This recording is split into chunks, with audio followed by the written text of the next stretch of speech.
नमस्कार, आप देख रहे हैं उत्तराखंड प्राइम। मैं हूं आपके साथ पूजा मोहन पांडे। बुलेटिन की शुरुआत सीधे रुख करेंगे देहरादून का, जहां पर सीएम पुष्कर सिंह धामी क्या कुछ कह रहे हैं, सुनिए। आपके पास डाटा होगा, पंकज जी आपके पास भी होगा, सिन्हा साहब आपके पास भी होगा। फनाई साहब की तो अच्छी बात है, फाइल कोई रोकते ही नहीं है। श्रीधर और हमारे सड़ुंगम साहब अब जो है फाइल रोकनी नहीं है, नहीं तो यहाँ डाटा आ जाएगा हमारे पास। इन्होंने मुझे दिखा दिया है कि जो है ये किसके पास कितनी फाइल रुकी है, ये पता लग जाएगा। ठीक है ना खैरवाल जी? हाँ, तो ये सारी चीजें अब इसमें हो जाएंगी। इसके साथ ही आज जो S3WAS प्लेटफॉर्म पर आधारित जो हमारी 71 सरकारी वेबसाइट लॉन्च की गई हैं, वे भी विभागीय जानकारी को सुरक्षित रखेंगी, त्वरित पारदर्शी तरीके से लोगों तक पहुंचाने का काम करेंगे। और इतना ही नहीं, आज हम GIS आधारित वेब सेवा भी हम भी शुभारंभ कर रहे हैं, जो शहरी क्षेत्रों में कूड़ा उठाने वालों की रियल टाइम मॉनिटरिंग करेगा। और ऐसे समय में ये सेवा बहुत महत्वपूर्ण है जब हम विकसित भारत के संकल्प को लेकर आगे बढ़ रहे हैं। तो उसमें हर शहर हमारा साफ हो, स्वच्छ हो, स्वच्छता हमारी जीवन शैली में हो, उसके लिए भी ये ऐप बहुत महत्वपूर्ण होंगे। इस ऐप के माध्यम से ये सुनिश्चित हो सकेगा कि अब कोई भी गली, मोहल्ला या बाजार कूड़ा उठाने से वंचित न रहे। और अतिक्रमण की रोकथाम के लिए भी एक वेब आधारित ऐप की शुरुआत कर रहे हैं। इससे अतिक्रमण की तस्वीर, वीडियो अपलोड हो सकेगा, जिससे संबंधित विभाग तुरंत उस पर कार्रवाई सुनिश्चित कर सकेंगे। वैसे मैं आप सबकी जानकारी के लिए बता दूं कि कल हमने कहा है कि कोई भी अतिक्रमण होता है, नदी नालों के किनारे कोई निर्माण कार्य होता है, तो शायद वो शासनादेश भी निकल जाएगा। अगर नहीं निकला होगा तो आप आज की कल, वैसे हमने मीटिंग में कल ये बात कर दी थी, शायद निकल गया होगा या निकल जाएगा, कि अब जिसके क्षेत्र में भी ऐसे अतिक्रमण होंगे नदी नालों के किनारे, कोई सरकारी जमीनों पर, तो उस क्षेत्र के पटवारी की जिम्मेदारी होगी, उस क्षेत्र के लेखपाल कानूनगो की जिम्मेदारी होगी, उस क्षेत्र के SDM और तहसीलदार की जिम्मेदारी होगी। उनका उत्तरदायित्व तो होगा, चाहे वो इस स्थान से ट्रांसफर होकर कहीं दूसरी जगह भी चले गए होंगे तो भी उनकी वो जिम्मेदारी में शामिल होगा। जब भी उसकी जांच होगी तो इस पूरी प्रक्रिया को ऑनलाइन अब ट्रैक किया जा सकेगा। इससे शहरों में अतिक्रमण पर लगाम लगाने में सफलता मिलेगी। भाइयों बहनों, 1905 CM हेल्पलाइन हमारे राज्य के नागरिकों और सरकार के बीच का एक बहुत संवाद का महत्वपूर्ण माध्यम है। आज हम इस सेवा में AI आधारित सुविधाओं की भी शुरुआत कर रहे हैं। AI के माध्यम से शिकायतों का ऑटो कैटेगराइजेशन, त्वरित समाधान और फॉलोअप मॉनिटरिंग और भी बेहतर तरीके से हो सकेगी। इससे नागरिकों की शिकायतें जहां एक और तेजी से दर्ज होंगी, वहीं उनका विश्लेषण और समाधान भी त्वरित गति से हो सकेगा। हमारा उद्देश्य है कि 1905 CM हेल्पलाइन में आने वाली प्रत्येक शिकायत का त्वरित और संतोषजनक समाधान हो सके, ताकि हमारे नागरिकों को अपनी समस्याओं के समाधान के लिए अनावश्यक रूप से कहीं भटकना न पड़े, समय पर उनको समाधान मिले, जो सेवाएं हैं वो सेवाएं मिले। भाइयों बहनों, आज हम राज्य में एक और ऑनलाइन शिक्षा, स्वास्थ्य सेवा और भूलेख डिजिटलीकरण जैसे कार्यों को भी विशेष प्राथमिकता दे रहे हैं। वहीं डिस्ट्रिक्ट पोर्टल, CM डैशबोर्ड जैसे माध्यमों से लोगों को घर बैठे ही अनेकों सरकारी सेवाओं का लाभ प्रदान करने का भी प्रयास कर रहे हैं।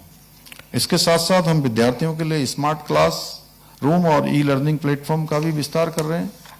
हम दूरस्थ क्षेत्रों में अपने नागरिकों के लिए टेलीमेडिसिन, E-संजीवनी सेवाओं के माध्यम से विशेषज्ञ डॉक्टरों की सलाह घर बैठे लोगों को उपलब्ध कराने का कार्य भी कर रहे हैं। इसके साथ साथ वर्तमान में हम अपनी सरकार पोर्टल द्वारा 85 से अधिक विभागों की 886 सेवाओं को ऑनलाइन उपलब्ध करा रहे हैं। इतना ही नहीं, आज हम अपनी कैबिनेट की बैठकें भी ऑनलाइन प्लेटफॉर्म पर आयोजित कर रहे हैं। इसके साथ ही आज हमारे राज्य के लगभग 95% गांवों में दूरसंचार कनेक्टिविटी पहुंच चुकी है। आज भारत नेट फेज 1 के अंतर्गत 1849 गांवों को हाई स्पीड इंटरनेट सेवा से जोड़ा जा चुका है, जिससे ग्रामीण क्षेत्रों में इंटरनेट सेवाओं में सुधार हुआ है। भाइयों बहनों, जैसा आप सभी को ज्ञात है, हमारा राज्य प्राकृतिक आपदाओं की दृष्टि से अत्यंत संवेदनशील है। प्रत्येक वर्ष हमको इनका किसी न किसी रूप में सामना करना पड़ता है। इसे देखते हुए हमारे यहाँ डिजास्टर मैनेजमेंट में डिजिटल टेक्निक का महत्व और भी बढ़ जाता है। हम राज्य में आपदा प्रबंधन, एआई बेस्ड नवाचारों के उपयोग, प्रोएक्टिव और प्रिडिक्टिव आपदा प्रबंधन को बढ़ावा दे सकते हैं। इतना ही नहीं, हम अपने किसान भाइयों को एआई बेस्ड नवाचारों द्वारा और अधिक उनको लाभ पहुंचा सकते हैं। वर्तमान में हम अपने डिजिटल प्लेटफॉर्म का उपयोग करके उन्हें कृषि संबंधी, मौसम संबंधी पूर्वानुमान, बीज, उर्वरक और मंडी दरों की जानकारी प्रदान कर रहे हैं। साथ ही ई नाम राष्ट्रीय कृषि बाजार के माध्यम से उन्हें अपनी उपज का उचित मूल्य भी मिल रहा है। मुझे बताया गया है कि हमारे राज्य में पर्यटकों के लिए डिजिटल पर्यटन पोर्टल और मोबाइल ऐप्स भी प्रारंभ किए हैं, जिनके माध्यम से उनकी यात्रा को और सुविधाजनक और अधिक सुरक्षित बनाया जा रहा है। सारी उत्तराखंड के स्थानीय उत्पाद जैसे हस्तशिल्प, जैविक कृषि उत्पाद और अन्य पारंपरिक वस्त्र अब ई कॉमर्स प्लेटफॉर्म्स के माध्यम से देश विदेशों के बाजारों तक भी पहुंच रहे हैं। इससे हमारे स्थानीय कारीगरों और उद्यमियों को नई पहचान भी मिल रही है।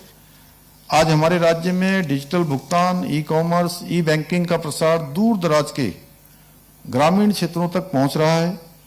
इतना ही नहीं, हम सरकार के कामकाज में भी डिजिटल भुगतान को ही प्राथमिकता दे रहे हैं।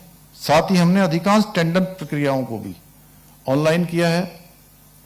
भाइयों बहनों, आज विश्व भर में एआई तकनीक का उपयोग प्रत्येक क्षेत्र में नई नई संभावनाओं के द्वार खोल रहा है, लेकिन इसके साथ ही हमें इसके दुष्प्रभाव और इससे पारंपरिक रोजगार पर पड़ने वाले संभावित प्रभाव को भी ध्यान में रखकर सजग रहना होगा।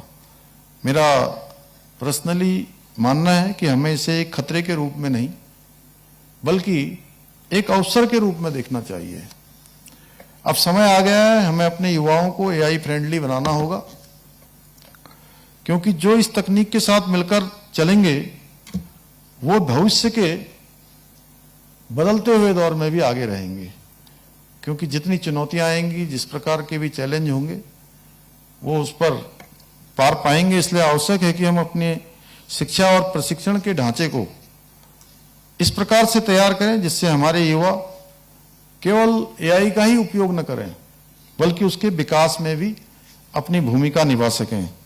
आज के इस अवसर पर मैं हमारे राज्य में नवाचार और डिजिटल क्रांति का सूत्रपात करने वाले आप सभी टेक योद्धाओं को हृदय तल से साधुवाद देता हूं, क्योंकि आप सबकी मेहनत से, आप सबकी लगन से, आप सबके समर्पण से आज हमारा प्रदेश न केवल तकनीकी दृष्टि से आगे बढ़ रहा है, बल्कि डिजिटल इंडिया के सपने को साकार करने में भी अपना अहम योगदान दे रहा है। जैसे सचिव महोदय ने कहा कि सच में हम एक आदर्श इस क्षेत्र में भी स्थापित करें, जिस राज्य में, देवभूमि में, जहां हिमालय जैसे आदर्श पूरे देश और दुनिया के सामने रखें। और बहुत सारे आज नवाचारों के क्षेत्र में हो या ऐतिहासिक निर्णय लेने हो, उन सभी में हम आज देश के सामने एक उदाहरण के रूप में हमारा राज्य प्रस्तुत हो रहा है। हमारे राज्य के द्वारा जो निर्णय लिए गए हैं, जो काम किए गए हैं, वो अन्य राज्यों के लिए भी आज एक उदाहरण बन रहे हैं। मैं आज के इस अवसर पर कुछ घोषणाएं भी करना चाहता हूं, जैसे कि भविष्य की चुनौतियों को सामना करने के लिए राज्य में नेक्स्ट जनरेशन डेटा सेंटर स्थापित किया जाएगा, जिसके अंतर्गत डिजास्टर रिकवरी के लिए भी एक अलग से मैकेनिज्म बनाया जाएगा। राज्य में शीघ्र ही भविष्य की चुनौतियों का सामना करने के लिए एआई मिशन प्रारंभ किया जाएगा, जिसे एक्सीलेंस सेंटर के रूप में विकसित किया जाएगा। गुड गवर्नेंस की अवधारणाओं को आगे बढ़ाते हुए राज्य में नेक्स्ट जनरेशन रिमोट सेंसिंग एवं ड्रोन एप्लीकेशन सेंटर का विकास किया जाएगा। राज्य में एक विशिष्ट आईटी कैडर स्थापित करने के लिए सरकार प्रयास करेगी। इसके साथ साथ आज मैं हिलटेक से हाईटेक का मंत्र आप सभी के सामने रखना चाहूंगा, क्योंकि अब समय आ गया है कि हमारा राज्य एक सुंदर पर्वतीय राज्य होने के साथ साथ तकनीकी रूप से दक्ष राज्य के रूप में भी जाना जाए। मुझे पूरा विश्वास है कि आप लोग इसी प्रकार सरकार के साथ कंधे से कंधा मिलाकर कार्य करते रहेंगे और उत्तराखंड को देश का श्रेष्ठ राज्य बनाने के हमारे विकल्प रहित संकल्प को पूरा करने में अपना योगदान प्रदान करेंगे। इसी विश्वास के साथ इन सभी नवाचारों को प्रदेशवासियों को समर्पित करने के साथ ही आप सभी का एक बार धन्यवाद करते हुए मैं अपनी बात को समाप्त करता हूं। बहुत बहुत धन्यवाद। तो वहीं दूसरी तरफ उत्तराखंड में भारी बारिश का सिलसिला लगातार जारी है। उत्तराखंड के 3 जिलों में भारी बारिश का रेड अलर्ट जारी किया गया है। हरिद्वार, नैनीताल और उधम सिंह नगर में रेड अलर्ट। देहरादून समेत 5 अन्य जिलों में ऑरेंज अलर्ट जारी किया गया है। पौड़ी, टिहरी, बागेश्वर और चंपावत में ऑरेंज अलर्ट। देहरादून में सभी स्कूलों को बंद रखने के आदेश जारी हुए हैं। भारी बारिश की वजह से पर्वतीय क्षेत्रों में लैंडस्लाइड की घटनाएं बढ़ गई हैं। मैदानी क्षेत्रों की बात की जाए तो नदियों का बढ़ा हुआ जलस्तर लगातार परेशानी का सबब बना हुआ है। उत्तराखंड में भारी बारिश का सिलसिला लगातार बदस्तूर जारी है। पहाड़ी और मैदानी क्षेत्रों में मूसलाधार बारिश हो रही है, जिससे जनजीवन प्रभावित हो रहा है। पर्वतीय क्षेत्रों की बात की जाए तो लैंडस्लाइड की घटनाएं बढ़ रही हैं, जबकि मैदानी क्षेत्रों में नदियों का जल स्तर बढ़ गया है। पिछले 24 घंटे की बात करें तो देहरादून में लगभग 200 मिलीमीटर बारिश हुई है। मौसम विभाग ने अगले 3 दिनों में मौसम के बदले हुए रुख का जिक्र किया है, चेतावनी भी जारी की है। इस बीच हरिद्वार, नैनीताल और उधम सिंह नगर के लिए रेड अलर्ट जारी हुआ है। आज 3 जिलों में भारी बारिश का रेड अलर्ट है। इसके अलावा देहरादून समेत अन्य 5 जिलों में भारी बारिश का ऑरेंज अलर्ट है। तो वहीं लगातार हो रही बारिश की वजह से प्रदेश के ज्यादातर क्षेत्रों में अधिकतम तापमान सामान्य से 5 से 6 डिग्री सेल्सियस लुढ़का हुआ है।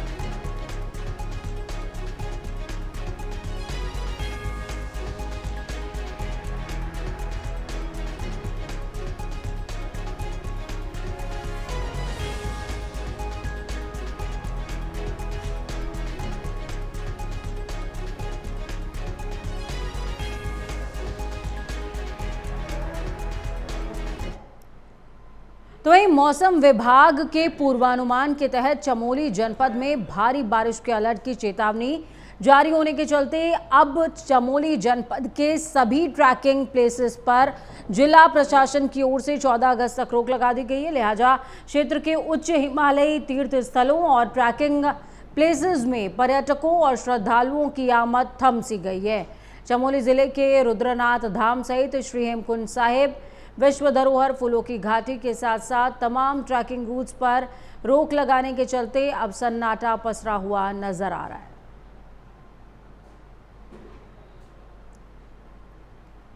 तो तस्वीरें आपको दिखा रहे हैं। आपको दूर दूर तक नैसर्गिक सौंदर्य जरूर नजर आएगा, लेकिन लोग नजर नहीं आएंगे। वजह साफ है, बीते दिनों जिस तरीके से मौसम विभाग की तरफ से चेतावनी जारी हुई है, उस चेतावनी को ध्यान में रखते हुए श्रद्धालुओं को, पर्यटकों को रोका गया है कि आप अभी कुछ दिनों तक पहाड़ों से दूरी बनाएं। हालांकि ये बेस्ट सीज़न है फूलों की घाटी, अगर आप जाना चाहें, वहाँ का सौंदर्य देखना चाहें तो उसके लिए, लेकिन मौजूदा समय में जिस तरीके के झंझावात से उत्तराखंड जूझ रहा है, उसके चलते ये निर्णय लिया गया है। उत्तराखंड में भारी बारिश से तबाही का मंजर लगातार जारी है। धराली आपदा के बाद तेजी से बचाव कार्यों में सभी जुटे हुए हैं। खराब मौसम होने की वजह से रेस्क्यू ऑपरेशन बंद करना पड़ा। जॉली ग्रांट एयरपोर्ट में चिनूक हेलीकॉप्टर तैनात है। रेस्क्यू ऑपरेशन में तैनात है चिनूक हेलीकॉप्टर।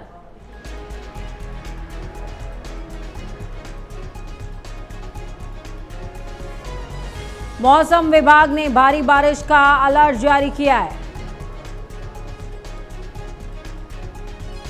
धराली आपदा में जिंदगी की तलाश बदस्तूर जारी।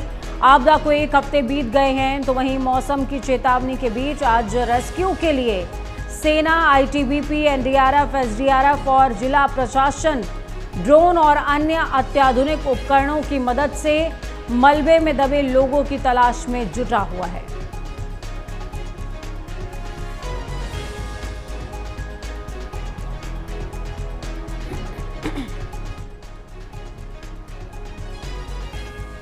इस खबर पर ज्यादा जानकारी के लिए देहरादून से संवाददाता सहयोगी मदन सिंह लाइव जुड़ गए हमारे साथ में। मदन, क्या कुछ अपडेट है? किस तरीके के हालात लगातार बने हुए हैं? पूजा, देखिए 24 घंटे से निरंतर बरसात हो रही है और उत्तराखंड की जो स्थिति कहीं ना कहीं भयबहार नजर आ रही है। जिस तरीके से 24 घंटे में तमाम जगह बरसात हुई है, राजधानी देहरादून की स्थिति बहुत बुरी हो चुकी है। जिस तरीके से कल राजधानी देहरादून में बरसात हुई है, जगह जगह जो है कई लोग के वाहन बह गए, उसके साथ में महिला भी बह गई, रेस्क्यू कर दिया गया था। उसके साथ ही आईटी पार्क पूरा जलमग्न हो गया था और नदियां पूरे उफान के थी और कई जगह जो है जो पुल है वो वहां से पानी हुआ है। उसके साथ में प्रदेश की बात हो तो प्रदेश में भी कल इसी तरीके की पूरी स्थिति बनी रही।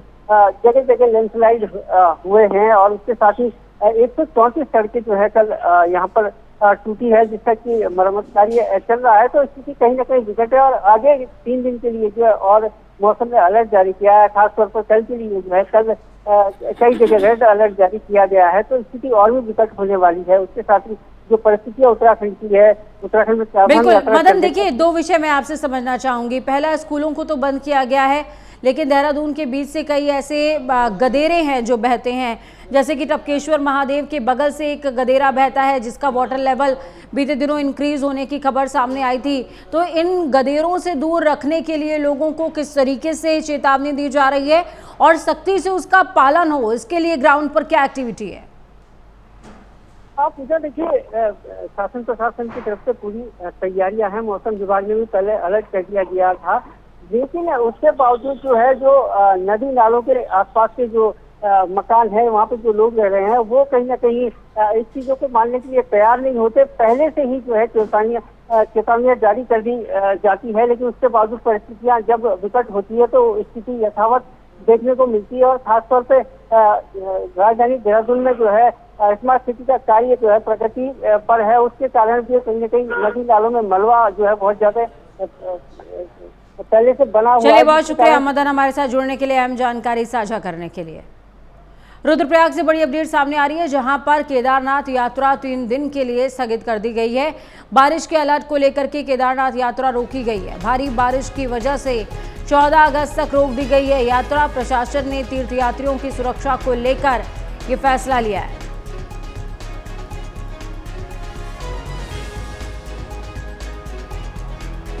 तीर्थ यात्रियों की सुरक्षा के मद्देनजर ये फैसला लिया गया है। बारिश के अलर्ट को लेकर केदारनाथ यात्रा रोकी गई है। बड़ी अपडेट साझा करें आपके साथ में। रुद्रप्रयाग से ये बड़ी खबर है, जहां पर केदारनाथ यात्रा 3 दिन के लिए सस्पेंड की गई है, रोकी गई है। भारी बारिश की वजह से 14 अगस्त तक यात्रा रोकी गई।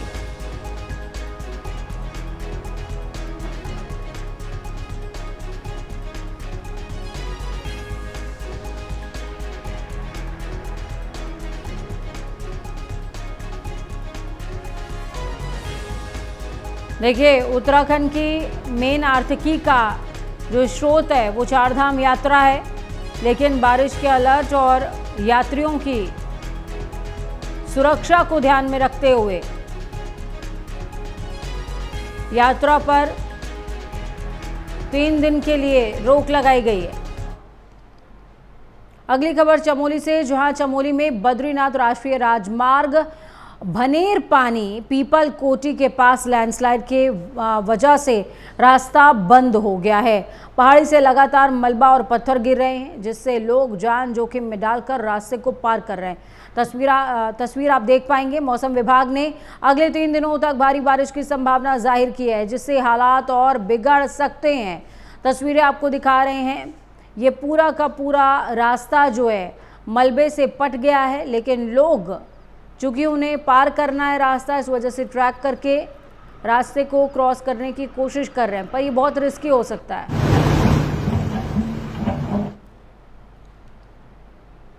रुड़की कोतवाली पुलिस को बड़ी सफलता हाथ लगी है। पुलिस ने उत्तराखंड के मुख्यमंत्री पुष्कर सिंह धामी के ऑपरेशन कालनेमी के चलते कलियार अड्डे के पास से 4 ढोंगी बाबाओं को गिरफ्तार कर लिया है।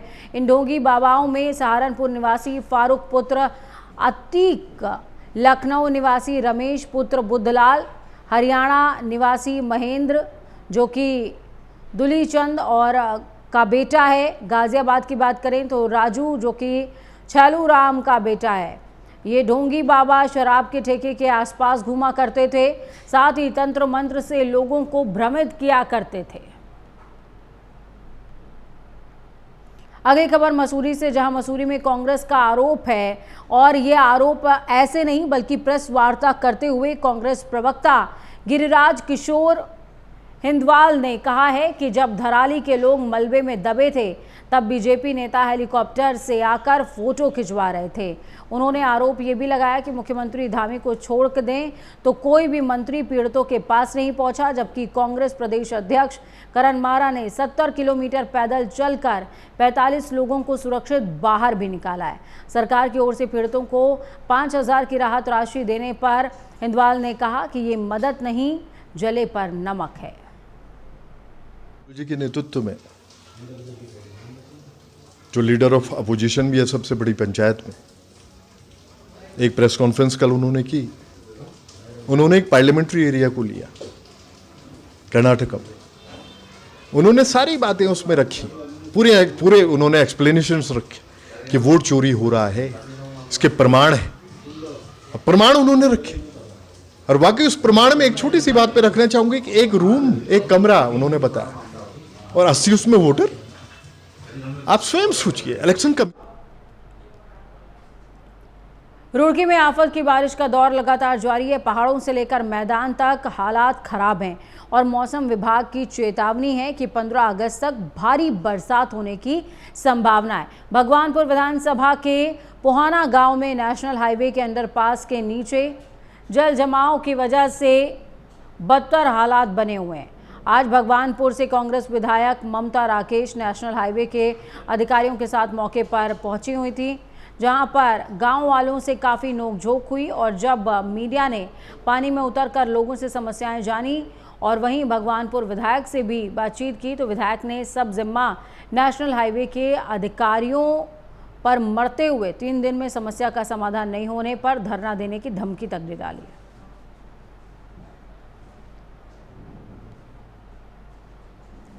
उत्तराखंड प्राइम में खबरों का सफर यहीं तक। बुलेटिन के उस पार ताज़ा अपडेट्स के लिए देखते रहिए प्राइम न्यूज़, क्योंकि सच बेहद ज़रूरी है।